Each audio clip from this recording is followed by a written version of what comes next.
Okay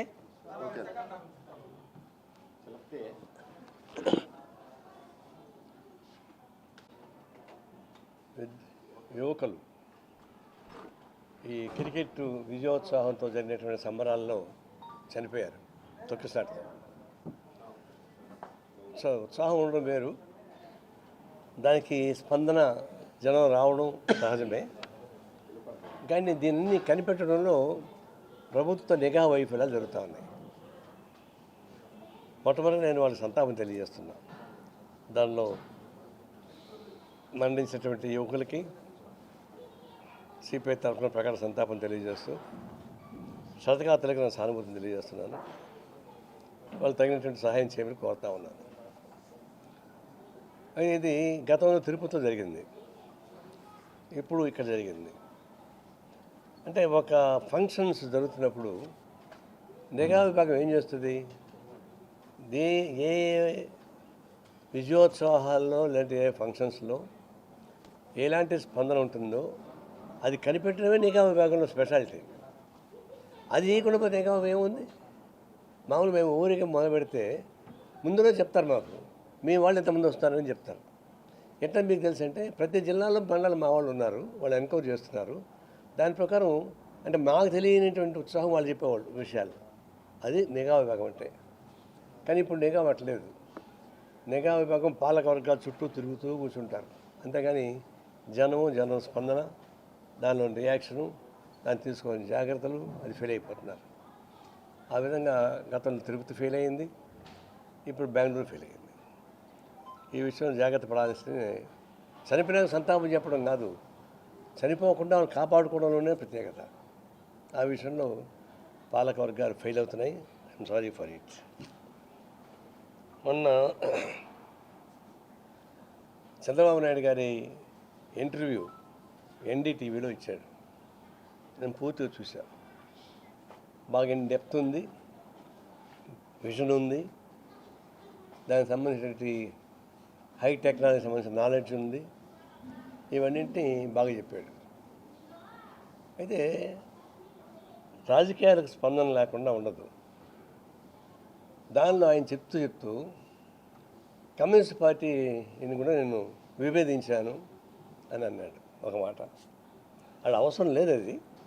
but నేను communist పార్టీకి నేను దూరంగా ఉన్నానని చెప్పుకోవడానికి, లేదా మోడీ కనుసన్నల్లో మెలగడానికి చెప్పినట్టు కనిపించింది నాకు. అది ఇక్కడ నేను ఒకటి చెప్పాల్సింది ఏంటంటే, ఆయన రాజకీయ జీవితం మలుపు తిరిగినప్పుడు, ఎన్టీ రామారావుతో విభేదించి సొంత పార్టీ పెట్టినప్పుడు, అప్పటికి కమ్యూనిస్టులు కలిసి 34 మంది ఎమ్మెల్యేస్ ఉన్నాం. సిపిఐ సిపిఎం కలిసి మేము 19, 14 సిపిఎం 14, మొత్తానికి 34. మేము బేషరతుగా చంద్రబాబుని సపోర్ట్ చేశాం. ఆనాడు దాసరి నాగభూషణరావు గారు, కోటరాజ సత్యనారాయణ గారు సీనియర్ మోస్ట్ కమ్యూనిస్ట్ పార్టీ నాయకులు వాళ్ళు అంటే ఎన్టీ రామారావు మీద మాకేం విభేదం లేదు. ఎన్టీ రామారావు మీద మంచి ఇదే ఉంది, ఆయన పాలసీస్ పైన అన్నిటిపైన సానుకూల వైఖరి ఉంది. కానీ రాజకీయ వచ్చేటప్పటికి ఒక సమస్య వచ్చింది. ఆయన పరిపాలనలో కొన్ని మార్పులు,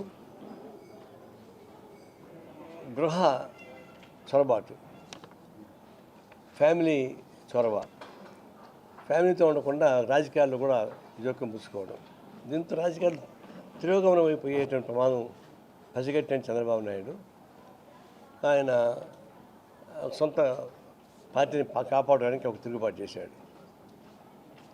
అది ఆయన పదవి కోసం చేసి ఉండొచ్చు, రాజకీయాలు చేసి ఉండొచ్చు. కమ్యూనిస్ట్ పార్టీకి మేము ఈ రాష్ట్రాన్ని మన తిరోగమనం తీసుకెళ్లే ప్రమాదం ఉంది కాబట్టి జాగ్రత్తగా ఉందని చెప్పే ఉద్దేశంతో మేము చంద్రబాబు నాయుడు తీసుకున్న వైఖరిని సపోర్ట్ చేశాం. ఆనాడు మేము సపోర్ట్ చేయకపోతే 34 మంది ఎమ్మెల్యేలు కలిసి ఎన్టీ రామారావుతో కలిసి ఉంటే అప్పుడు అంత ఈజీగా ఎన్టీ రామారావు పడిపోయేవాడు కాదు. అంటే మాకు ఎన్టీ రామారావు కోపం కాదు కదా, పాలసీలో ప్రాబ్లమ్స్ వచ్చినాయి కాబట్టి మేము తీసుకున్నాం. మరి అప్పుడు కమ్యూనిస్ట్ పార్టీ ప్రమేయం లేకుండా, కమ్యూనిస్ట్ పార్టీ సపోర్ట్ లేకుండా వ్యవసాయ హోటల్ మీ క్యాంపు సక్సెస్ అయ్యి ఉండేదా? ఆ మాత్రం గుర్తుంచుకోవాలి కదా అని. గుర్తుంచుకొని మాకేం సహాయం చేయమని మేమేం కోరలే. మేము ఆపత్కాలంలో ఎవరు సపోర్ట్ చేశారో వాళ్ళ పేరు చెప్పకపోగా కమ్యూనిస్ట్కి నేను వ్యతిరేకించాలని చెప్పేసి అని చెప్పడం అంటే నాకు అర్థమైంది ఆయన నాలుగు గురించి చెప్పుకుంటాడు, నా గురించి చెప్పే అవకాశం లేదు. ఇప్పుడున్న పరిస్థితిలో మోడీకి, అమిత్ షాకి దగ్గరగా ఉండాలి, కమ్యూనిజం దూరంగా పెడుతున్నాను అని చెప్పడానికి ఒక ఏమంటారు దాన్ని, అన్నేచురల్ కృత్యమైనటువంటి నటన. ఐ ఫెల్ట్ బ్యాడ్ ఆ విధంగా చెప్పడం అనేది కరెక్ట్గా అనిపించింది నాకు. కానీ నచ్చినట్టుగా ఒక బేస్ ఉంది. అంటే వాళ్ళ కార్యాచరణపైన మేము విభేదిస్తున్నాం, వాళ్ళ కార్యాచరణ మేము కూడా ఆమోదించడం లేదు. దానికి ఒక బేస్ ఉంది. ఆర్థిక, సాంఘిక, సామాజిక సమస్యలపైన ఒక స్పష్టమైన వైఖరి ఉంది. దాన్ని ఓడించాలంటే ఈ భారతదేశంలో నీకు ఉద్యోగ సమస్య పరిష్కారం చేస్తాను, ధరలు తగ్గిస్తాను, అందరికీ కావాల్సిన ఇంటిని కల్పిస్తాము అని కనీస ప్రజలకు సంబంధించిన రక్షణ, గిరిజనుల రక్షణ కల్పిస్తే నాకు మీద పెద్ద ప్రాబ్లం ఉండదు. అది చెప్పడం లేదు. ఈ ఇష్యూ కోసం కొట్లాడే వాళ్ళని చంపేస్తూ ఉంటున్నారు తప్పితే ఈ సమస్యల్ని పరిష్కారం చేస్తామని చెప్పడం లేదు. ఇప్పుడు ప్రకటించమని చెప్పండి, నక్సల్ ఫ్రీ స్టేట్ బదులు unemployment free state, poverty free, దారిద్ర్యం లేకుండా చేస్తాం, నిరుద్యోగం లేకుండా చేస్తాం, ధరలు పెరగకుండా చేస్తాం, సాంఘిక సమస్యలు పరిష్కరిస్తాం, గిరిజనులను దళితులను కాపాడుతాం చెప్పని చెప్పాడు ఒక మాట. అది చెప్పడం లేదు. దీనికోసం ఫైట్ చేసే వాళ్ళని చంపేస్తూ ఉంటున్నారు. ఇది సాధ్యం కాని మాట. ఇది ఒక విధంగా రాజకీయేతరులు మాట్లాడేటువంటి చెంబల్ వాళ్ళ డకాయిట్స్ మాట్లాడే మాట. అది ఎన్నికైన ప్రభుత్వం మాట్లాడే మాట కాదు. పోనీ ఇప్పుడు టెర్రరిస్ట్ పైన వాళ్ళు మీ ఇదేంటి సీల్తో ఛాన్స్ చేస్తే మేము చేయమన్నారు. వాళ్ళు అడిగినా కూడా మేము అన్ని రాజకీయ పార్టీలు చెప్తా ఉన్నాం. మన 16 రాజకీయ పార్టీలు కలిసి లెటర్ కూడా రాశాం. నక్సలైట్లు కూడా లెటర్ రాశారు, మేము శాంతి చర్చలకి సిద్ధమని. మీరు తిరస్కరిస్తున్నారు. టెర్రరిస్టుల మాట్లాడడానికి సిద్ధపడుతున్నారు. టెర్రరిస్టుల మాట్లాడడానికి సిద్ధపడుతూ దాన్ని దేనికి ఉపయోగించుకుంటున్నారు. ఇక్కడేమో నక్సలైట్స్ని లేపేసాము, టెర్రరిస్టులు లేపేసామని మోడీ చాలా ఆనందంగా సంతోషపడ్డాడు ఆ రోజు కేసులను చంపినప్పుడు, నంబాన్ని చంపినప్పుడు. అయితే మళ్ళీ బీహార్కి పోయి ఏమన్నాడు నెక్స్ట్ డే, ఇంకా కొనసాగిస్తూ ఉన్నాం వాళ్ళ టెర్రరిజాన్ని అనడానికి, ఇంకా మా ప్రయత్నాలు సాగుతూ ఉన్నాయి అని చెప్తున్నాడు. అంటే అర్థం ఏంటంటే ఇంకా 2 నెలలు ఎన్నికలు రాబోతున్నాయి బీహార్లో. అంటే ఎన్నికలు బీహార్ జరిగేంత వరకు మేము దీన్ని కొనసాగిస్తామని చెప్పడం. టెర్రరిజం బిజినెస్ చూపిస్తున్నది, ఓట్లు రాబట్టుకోవాలి. అంటే కొంత పర్సెంట్ కాంట్రాక్టర్సే పెట్టుకుంటారు, కొంత పర్సెంట్ లోన్ చేస్తాం, కొంత పర్సెంట్ కేంద్రం ఇస్తుంది, కొంత పర్సెంట్ ఇంకేదో చేస్తాం. ఇది హైవే బిల్ట్ ఆపరేట్ ఉంది కదా, ఆ ప్రకారం చేస్తామని. అంటే ప్రభుత్వం గ్రిప్లో నీళ్లు ఉండాలి, కాంట్రాక్టర్ల గ్రిప్లో నీళ్లు ఉండకూడదు. రోడ్లు ఉంటే పర్వాలేదు కానీ ఇరిగేషన్కి సంబంధించింది కాంట్రాక్ట్ బిగ్లో ఉండకూడదు. అంటే ప్రభుత్వానికి ఏంటి, ఇప్పుడు ప్రకటించినటువంటి ఆన్గోయింగ్ ప్రాజెక్ట్స్ పెండింగ్లో పెట్టి, ఎలక్షన్ మేనిఫెస్టో లేనటువంటి బలంక్షాలను చూసేసి ముందర పెట్టి, డబ్బులు లేకపోయినా సరే దీనికేమో ఇక్కడ జీతాలకి మింగని మెంతుకు లేకపోయినా మీసాలు సంపంగా ఉన్నట్టుగా దీనికేమో 80,000 కోట్ల రూపాయలు బడ్జెట్ పెట్టి ఒక కాంట్రవర్సీ పెట్టి చేసి చేయడం వల్ల నష్టం వరకు వస్తుంది. అందువల్ల ఎప్పుడైతే చెప్పని హిడెన్ ఎజెండా బయటకు వస్తుందో అనేక పద్ధతుల్లో అనుమానాలు వస్తాయి గవర్నమెంట్ పైన. అందుకు బలంచాలి ఆటోమేటిక్గా వచ్చేసింది. ఇప్పుడు అట్లాంటి జోలికి పోబాకండి, దాన్ని స్టాప్ చేయండి, మిగిలిన ప్రాజెక్టును పూర్తి చేయండి, మళ్ళీ మాట్లాడుకోవచ్చు. అది 2 రాష్ట్రాలు మాట్లాడుకోవాలి, 2 రాష్ట్రాలు కూడా మాట్లాడుకోవాలి, కేంద్రం మాట్లాడాలి. సనాతన సిద్ధాంతం గురించి ఆయన ఏం చెప్తే వినండి, మేము చెప్పింది వినమాకండి. బ్రహ్మానందం కూడా బాగా చెప్పారు. బ్రహ్మానందమే బాగా చెప్పారు. అది కాదు, ఆయన ప్రవచకులు కదా, అందరూ ఆమోదించేటువంటి వ్యక్తులు కదా వాళ్ళు, ఒక పార్టీ కాదు కదా వాళ్ళు. నేను గరికపాటి గారిని నేను ఉదాహరణ తీసుకుంటున్నా. ఆయనే కమ్యూనిస్ట్ కాదు, ఆయన ఒక ఎథియిస్ట్ అయి ఉంటాడు అంతే. ఆయనతో నేర్చుకోండి. సనాతనం అంటే ఏంటో, దాని ప్రభావం ఏంటో, దాని ప్రాబల్యం ఏంటో, దాని ప్రమాదం ఏంటో తెలుసుకోండి. తెలుసుకోకుండా ఎందుకు వాళ్ళు కాషాయీకరణ వాళ్ళు చెప్పినంత ఆర్ఎస్ వాళ్ళు చెప్పిన భజన చేస్తారు? మీరు వాళ్ళకి భజన చేసుకోండి కావాలంటే, ఆర్ఎస్కి భజన చేసుకోండి మీకు సహాయం కోసం, పదవుల కోసం. కానీ మీ పదవుల కోసం ఆర్ఎస్ని సపోర్ట్ చేస్తూ ఈ ప్రమాదకరమైన సిద్ధాంతం, అత్యంత నీచమైన సిద్ధాంతం, అత్యంత మానవరహిత సిద్ధాంతం, మహిళా వ్యతిరేక సిద్ధాంతం అది సనాతన ధర్మం. దాని గురించి మాట్లాడి నేను సెక్యులర్ స్టేట్లో ఉంటాను, నేను మంత్రి పదవిలో ఉంటానంటే ఎటు గుర్తుంది? మా పవన్ కళ్యాణ్ దయచేసి మీరు సనాతన ధర్మాన్ని పాటించుకుంటూ ప్రచారం చేసుకుంటూ పోండి. ఉప ముఖ్యమంత్రి రాజకీయాలు వద్దు. అట్లా చేసేవాళ్ళు ఉన్నారు కదా, చాలా మంది సన్యాసులు చేస్తున్నారు కదా, వాళ్ళతో పాటు కూడా పో. డ్రెస్ వేసుకుంటే సరిపోదండి. చేగోరి డ్రెస్ వేసుకుంటే విప్లవాలు మాట్లాడడం, కాషాయ డ్రెస్ వేసుకుంటే సనాతన ధర్మాన్ని మాట్లాడమా? అది అట్టుకుతుంది. మనిషి ఒకటే కదా, డ్రెస్ మారితే పాలసీ మారిపోతుందా? చేగోర సిద్ధాంతం వస్తే విప్లవాలు వస్తాయా? కాషాయ డ్రెస్ వేసుకుంటే సనాతన ధర్మం వస్తుందా? ఇదేంటిది మోసం వెళ్ళే రాజకీయాలు? కాబట్టి రాజకీయాలు కలుషితం చేయబాకండి. నిజంగా మీకు కమిట్మెంట్ ఉండి ఈ సనాతన ధర్మాన్ని ప్రచారం చేసుకుంటే చేయొచ్చు. మీ భావ వ్యక్తీకరణ నేనే వ్యతిరేకించడం లేదు. అది మీరు దీనిలో ఉండబాకండి, రూలింగ్లో ఉండబాకండి. కాషాయ డ్రెస్ వేసుకొని తిరగండి, అన్ని దేశాలు తిరుగుకొని తిరగండి, అన్ని రాష్ట్రాలు తిరుగుకొని తిరగండి. అంతేగాని రాజకీయాలు ఒక జోబులో పెట్టుకొని ప్రమాదకరమైనటువంటి ఒక సిద్ధాంతం ఇంకో జోబులో పెట్టుకొని తిరగడం అనేది సమాజానికి మంచిది కాదు, ప్రజలకు మంచిది కాదు, మీకు కూడా మంచిది కాదు. ఎందుకంటే మీకు ఇంకా భవిష్యత్తు ఉంది. దాని జోలికి పోవద్దని కోరుతా ఉన్నాను.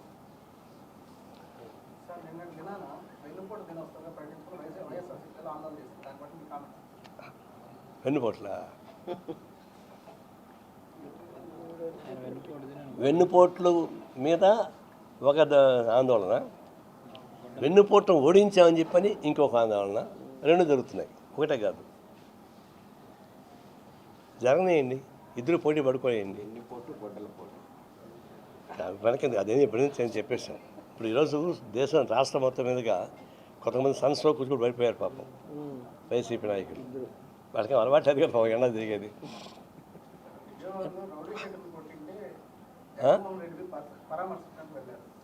ఇది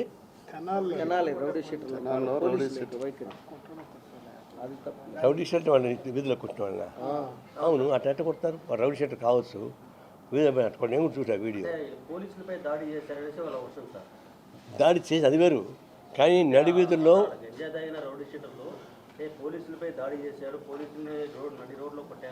ఆ కొట్టి ఆ వీడియో ఉందా? వాళ్ళు కొట్టిన వీడియో ఉందా? పోలీసుల్ని రౌడీ షీటర్ కొట్టిన వీడియో ఉందా? కానీ పోలీసులు వాళ్ళని కొట్టిన వీడియో ఉంది. వాళ్ళు రౌడీ షీటర్స్ అనేంత మాత్రాన వీధిలో పెట్టి కొడతారా? ఎందుకు లా అండ్ ఆర్డర్ ఏముంది? ఇంక పోలీస్ స్టేషన్ ఎందుకు, కోర్టులు ఎందుకు? అటు కొట్టుకుంటూ పోవచ్చుగా ఇష్టం వచ్చినట్టుగా. వాళ్ళు రౌడీ షీటర్ కావచ్చు, కానీ ఆ విధంగా నడివీధులు పెట్టి 10 మందికి ఎగ్జిబిషన్ పెట్టి కొట్టడం మొదలు పెడితే అది గవర్నమెంట్ అవుతుంది. అది ఫ్రాక్చర్స్లో అవుతుంది. ఫ్రాక్చర్స్ చేస్తారు ఆ పని, లోపల కొడతారు. ఇది ఫ్రాక్చర్స్ కాదు కదా. వాడు ఎంత విధంగా కావచ్చు, కానీ ప్రభుత్వంకి వచ్చేకాడికి దానికి ఒక నియమ నిబంధనలు ఉన్నాయి. ఆ విధంగా రోడ్ షోలో కొట్టుకోవడం మొదలు పెడితే ఇంకా బలం ఉండే రోడ్ షోలో కొడతా ఉంటాడు.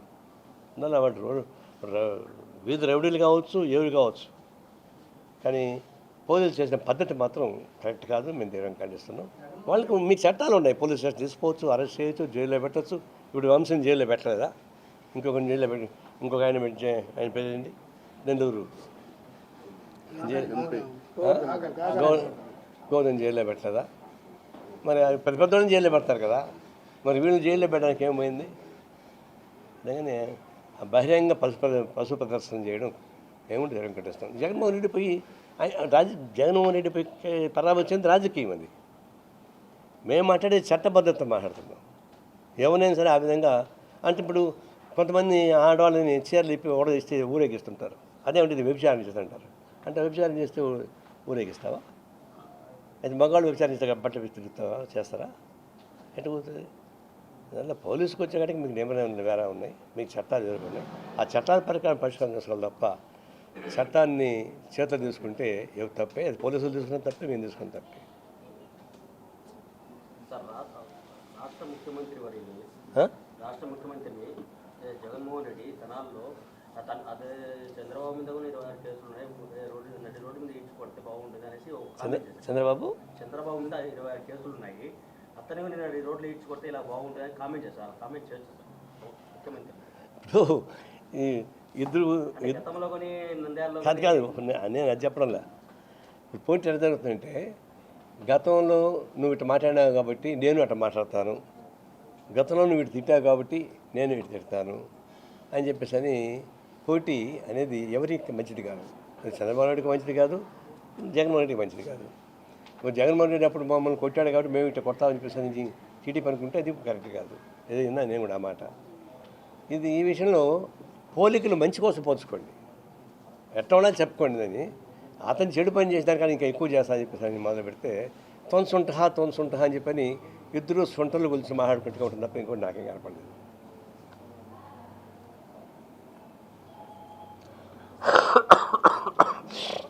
Thank you. మీ మహాసభలు ఏమైనా ఉంటే చెప్పుకున్నా. 11 ఎమ్మెల్యేలు ఇచ్చారు వైసీపీకి, 11 మంది ఎమ్మెల్యేలు ఇచ్చారు వైసీపీకి ప్రజలు.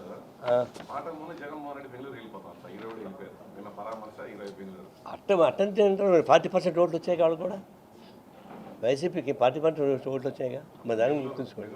అంటే ఆ ప్రకారం ఆయన మెలగలేదని చెప్పండి, ఒప్పుకుంటా. 40% ఓట్లు వచ్చిన జగన్మోహన్ రెడ్డి బెంగళూరుపై కూర్చోండి కరెక్ట్ కాదు. మాటైతే కొంచెం బెంగళూరు కూర్చుంటే అదే విడిది. అదేమన్నా కేసీఆర్ ఏమో ఫామ్ హౌస్లో కూర్చుంటాడు, ఈయనేమో బెంగళూరులో కూర్చుంటాడు. 40% ఓట్లు వేసి జనం ఏమవుతారు? కాబట్టి ఆ పద్ధతిలో ఇప్పుడు ఒకటి పెట్టుకోండి, అసెంబ్లీకి నేను పోనంటున్నాడు. నీకు 40% ఓటు వచ్చిన తర్వాత అసెంబ్లీకి నువ్వు పోకుండా పోతే ఆ 40%కి వేసిన జనం అంతా వేరే చదవాలా, పనికి వాళ్ళ నీకు అతని సీటుకి పోవచ్చు అసెంబ్లీలో. జనం ఇచ్చారుగా నీకు, మరి జనం మర్యాద కాపాడాలిగా. అసెంబ్లీలో వాళ్ళకి ఒక లెక్క ఉంది, ఆ లెక్క ప్రకారం మా గ్రూప్ ఎంత ఉంటే మేము ఎంత అంటారు. అది ఆ రూల్స్ అవి, వాళ్ళు సొంతంగా చేసేది కాదు. అక్కడ నువ్వు అసెంబ్లీలో పోయి కొట్లాడాల్సింది వదిలిపెట్టి 40% ఓటు వచ్చినటువంటి మీరు 40% జనాల్ని వెర్రివదనం చేసి బెంగళూరుకు కూర్చోవడం మంచిది కాదు నా ఉద్దేశం. కరోనా కేసులు పెరుగుతున్నాయి. ఒక సంవత్సరం కళ్ళు మూసుకుందాం అయిపోయింది, 4 సంవత్సరాలు కళ్ళు మూసుకుంటాం, ఈ గవర్నమెంట్ పడిపోతుంది. 175 కళ్ళు ఎందుకు మూసుకుంటారు? సంవత్సరం కళ్ళు మూసుకోలేదు జనం, 4 ఏళ్ళు కళ్ళు మూసుకోరు. ఒకవేళ పాలకవర్గ కళ్ళు మూసుకున్నా జనం ఊరుకోరు. ఇప్పటికే మొదలుపెట్టారు, వస్తూ ఉన్నాయి. పార్టీ లోపల వస్తున్నాయి, పార్టీ బయట వస్తున్నాయి, ఆందోళన జరుగుతూ ఉన్నాయి. కాబట్టి ఇదేదో కాలం గడుపుకుంటూ పోవడం కుదరదు. పద్దాక పాత వాళ్ళు తిట్టుకుంటూ కూర్చుంటూ కూడా కుదరదు. ఇప్పుడు ప్రజల్ని సంతృప్తిపరిచేటువంటి మార్గం ఎత్తుక్కోవాలి. మీ ప్రభుత్వానికి వేసిన ఓట్లు మీ సొంత క్యాడరు, టీడీపీలో మీ సొంత క్యాడర్ మీరు సంతృప్తిపరచడం ముందర, ఆ తర్వాత దేవుడిగా మీ వాళ్ళే అసంతృప్తికి గురవుతున్నారు కదా. అట్లాంటప్పుడు మీరు ప్రజల్ని ఎట్లా చేస్తారు? అనేక సమస్యలు ఉన్నాయి, అనేక సమస్యలు మీరు చెప్తా కూడా నేను చెప్పలేను, ఎందుకంటే రాష్ట్ర సమస్యలు ఇప్పుడు మాట్లాడుకుంటారు, దాని జోలికి నేను పోదలుచుకోలేదు. కానీ అసంతృప్తి ఎందుకు వచ్చింది చెప్పండి. అసంతృప్తి జగన్మోహన్ ప్రేమ నుండి వచ్చిందా? చంద్రబాబు ప్రేమ నుండి ఓట్లు వేశారు కదా, మీరు ప్రకటించిందే కదా. మీరు ప్రకటించిన దాన్ని అమలుపరచమని చెప్తున్నారు, కొత్తగా ఏం చెప్పడం లేదు కదా. మరి ప్రకటించని ఏ ప్రాజెక్ట్ ఎందుకు పోతున్నారు? ఏం ప్రాజెక్ట్? పోలవరం కాదు, బనకచర్ల. మీరు మీ ఎజెండాలో బనకచర్ల లేదు, మేనిఫెస్టోలో బనకచర్ల కాదండి. ఇందాక నేను చెప్పాను కదా. ఇప్పుడు ఇది మీకు ఎన్నికల ప్రణాళిక లేదు, ఎక్కడ మాట్లాడలా. సడన్గా దశ దాన్ని పెట్టి 2 రాష్ట్రాల మధ్య తగ్గు పెడుతున్నారు, రాష్ట్రంలో తగ్గు పెడుతున్నారు. ఇదంటే నాకు అనిపిస్తుంది ఏంటంటే బడా కాంట్రాక్టర్స్ అందరూ దీని వెనక ఉన్నారు. గుర్తుపెట్టుకోండి, నువ్వు గుర్తుపెట్టుకో జగదీష్. ఈ బనకచర్ల 80,000 కోట్ల రూపాయల బడ్జెట్, డబ్బులు లేకపోయినా డబ్బులు వస్తాయి అంటే కేవలం ఎలక్షన్కి సంబంధించినటువంటి వ్యూహం ఎత్తుగడగా కనిపిస్తాయి. కానీ నిజంగా దేశాన్ని కాపాడాలని టెర్రరిజం అంశాలనేటువంటి ప్రయత్నం మనకేం కనపడలేదు. వాళ్ళకి టెర్రరిస్ట్ ఉంటేనే మంచిది. అంటే ఈ సామాజిక మార్పుకు ఉపయోగపడేవాళ్ళు కాదు. సామాజిక మార్పుకు ఉపయోగపడేవాళ్ళు నాకు తెలుసు కానీ వామపక్ష సిద్ధాంతాలు. సమాజాన్ని మార్చకుండా వెనక్కి కొట్టేది టెర్రరిజం, అరాజకీయతలు. వాళ్ళు ఉండాలి వీళ్ళకి క్షేమంగా. ఈ దేశాన్ని ఉద్ధరించే వాళ్ళు ఉండడానికి వీల్లేదు. ఇది ఒక సమస్యగా మారిపోయింది. ఇప్పుడు ఏమంటున్నారు, నక్సలైట్స్ని సమర్థించే వాళ్ళందరూ కూడా దేశద్రోహులే అని చెప్పని మొత్తం కూడా వేస్తున్నారు. మన రాహుల్ గాంధీ ఒక ఉత్తరం రాశాడు, 16 పార్టీలు కలిపి ఒక ఉత్తరం రాశాయి, దానిలో అందరూ ఉన్నాము. ఇప్పుడు చూసామా ఈ దేశాన్ని ద్రోహం చేసేవాళ్ళు ఒక సపోర్ట్ చేస్తానని చెప్పేసి రాహుల్ గాంధీ, అంతకుముందు కమ్యూనిస్టులు అనేవాడు, ఇప్పుడు రాహుల్ గాంధీ కూడా దేశద్రోహి కింద లెక్క. దాని దేశద్రోహుల సంఖ్య పెరిగిపోతూ ఉంది వాళ్ళ దృష్టిలో. అంటే ఇది ఒక బ్లాక్మెయిల్ సిస్టమ్ తప్ప నాకు ఇంకేం కనపడలేదు. అసలు దేశాన్ని ఎట్లా కాపాడాలి, ఎట్లా సమైక్యంగా ఉంచాలి అనేటువంటి సమస్య కాకుండా మేమే ఎట్ట ఉండాలి, మిగతా ఎట్ట పోవాలి అనేటువంటి దురుద్దేశంతో జరుగుతున్నటువంటి పుట్ట తప్ప నాకేం కనపడలేదు. ఇంకొక వైపునే ట్రంప్ అనేక రకాల ఇబ్బంది పెడుతున్నాడు మన విద్యార్థుల్ని, ఆడ పనిచేసే ఉద్యోగస్తుల్ని. రోజుకు ఒక జీవో ఇచ్చి ఇబ్బంది పెడుతున్నాడు. మెంటల్ టెన్షన్, టార్చర్ భరించలేకపోతున్నారు. ఎప్పుడేమొస్తుందో తెలియదు, ఎప్పుడు ఏ విషయాలు రద్దు చేస్తారో తెలియదు, ఎప్పుడు ఏ గ్రీన్ కార్డు బయట పోమంటారో తెలియదు. డబ్బులు ఇళ్ళకి పంపించాలంటే దానికి ఆన్సర్ పెట్టేస్తున్నారు. అసలు వాళ్ళకి మనశ్శాంతి అక్కడ పరిస్తున్నారు. ఫ్రీడమ్ కూడా లేదు. బేగన ఒక అమ్మాయి టాప్ యూనివర్సిటీలో ఆమె టాప్ ర్యాంకు, గ్రాడ్యుయేషన్ తరపుగా అని చెప్పింది, గాజాని మొత్తం చంపేస్తున్నారు వీళ్ళు, ఖాళీ చేస్తారు, అన్యాయం చెప్పింది. As a human being she reacted. I congratulate, ఆమె స్వాగతం పలుకుతున్నాం. మేఘనా మన తెలుగమ్మాయ. ఇప్పుడు ఆమె నేను గ్రాడ్యుయేషన్ నుంచి డిపార్ట్ చేశారు. ఇప్పుడు ఆమెకి ఎక్కడ అమెరికాలో ఎవరు ఉద్యోగం ఇరు, ఆ బ్లాక్ చేసే పడేస్తున్నారు. అంటే ఫ్రీడమ్ ఆఫ్ స్పీచ్ లేదు ఆడ. తర్వాత మన దేశం పైన అనేక ఆన్సర్లు తీస్తూ ఉన్నాడు ట్రంప్. ఒక్క మాట అంటే ఒక మాట మాట్లాడచ్చు కదా మన మోడీ. ఇంత పెద్ద భారతదేశం, ప్రపంచంలో పెద్ద దేశం మంది. అంతకుముందు చైనా తర్వాత ముందు, ఇప్పుడు చైనా కన్నా మనమేం పెద్ద దేశం. ఒక్క మాట మాట్లాడారా, మా దేశానికి అన్యాయం జరుగుతూ ఉంది అని చెప్పేసి అని ఆర్థికంగా ఇబ్బంది పెడుతున్నాడు, వ్యాపార ఇబ్బంది పెడుతున్నాడు, ఉద్యోగాలు చేస్తున్న వాళ్ళని ఇబ్బంది పెడుతున్నాడు, ఇప్పుడు స్టూడెంట్స్గా ఉండే వాళ్ళని ఇబ్బంది పెడుతున్నాడు. ఇన్ని రకాల టార్చర్ అనిపిస్తున్నట్టు మన భారతీయులను రక్షించడానికి ప్రధానమంత్రి ఫోన్ కూడా ఒక మాట కూడా చెప్పడా, దాని జోలికి ఎందుకు పోడు? ట్రంప్ని చూస్తే అంత భయమా?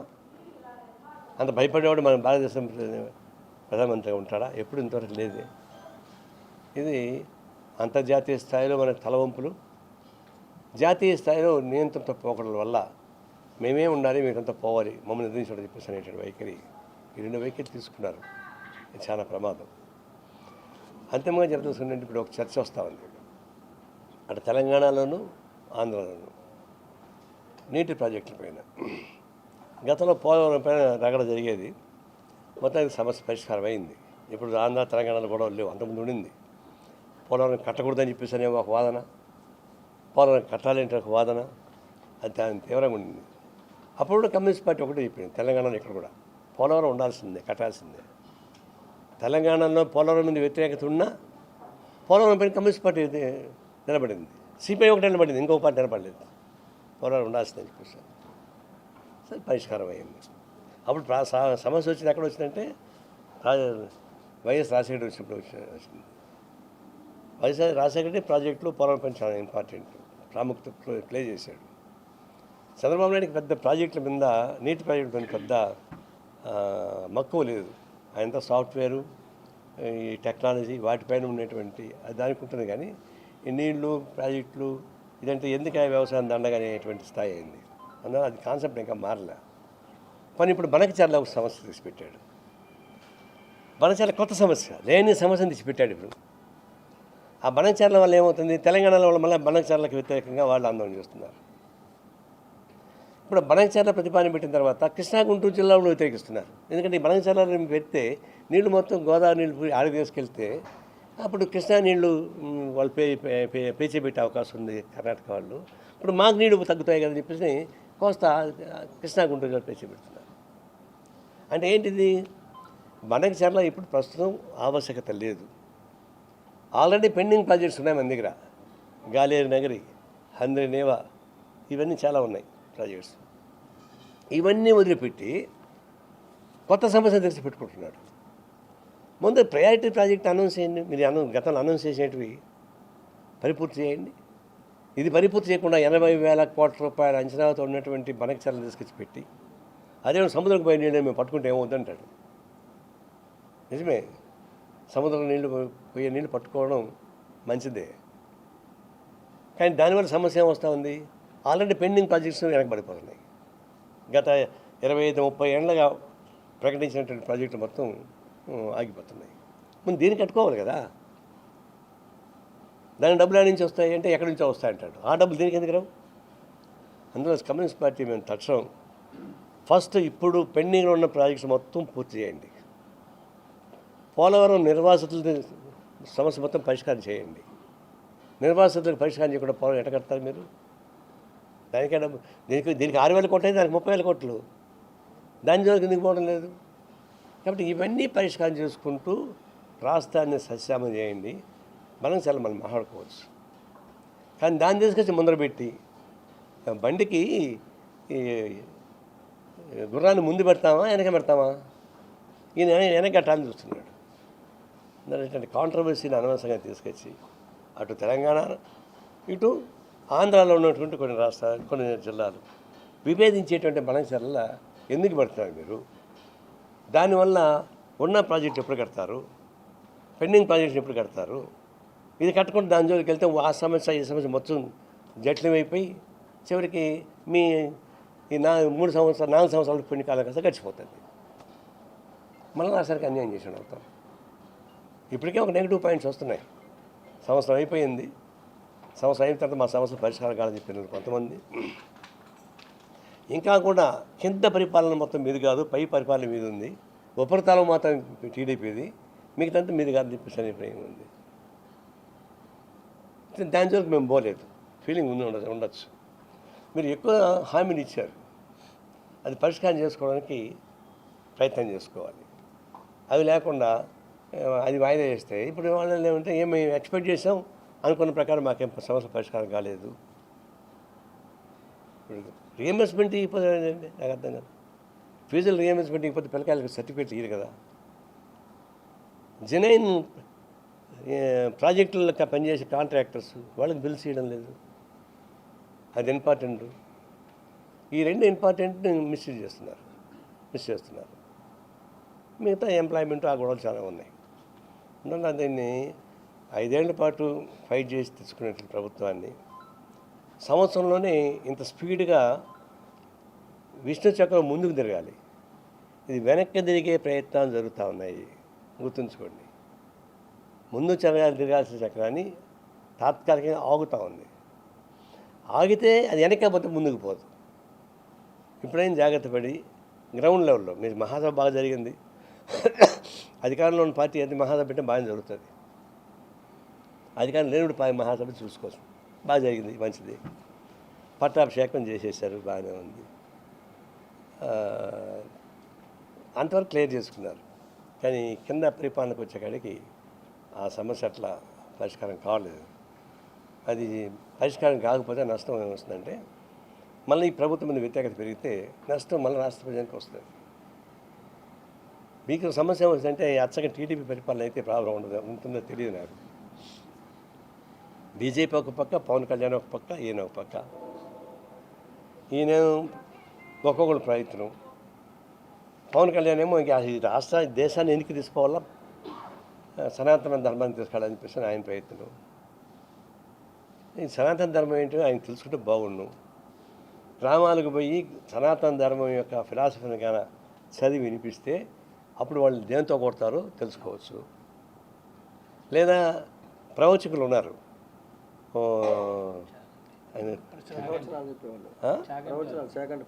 చాగంటి కోటేశ్వరతో పాటు ఈయన గరికపాటి నరసింహారావు ఉపన్యాసం ఎన్న ఆయనతో ఒకరోజు ట్యూషన్ పెట్టించుకోండి.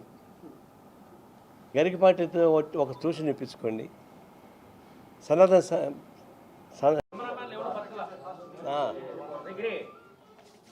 మీరే కదా బొమ్మలు చూపించేది. మేమే బొమ్మలు చూపించేది, మాకు చాలా మంది బొమ్మలు చూపించేస్తున్నారు.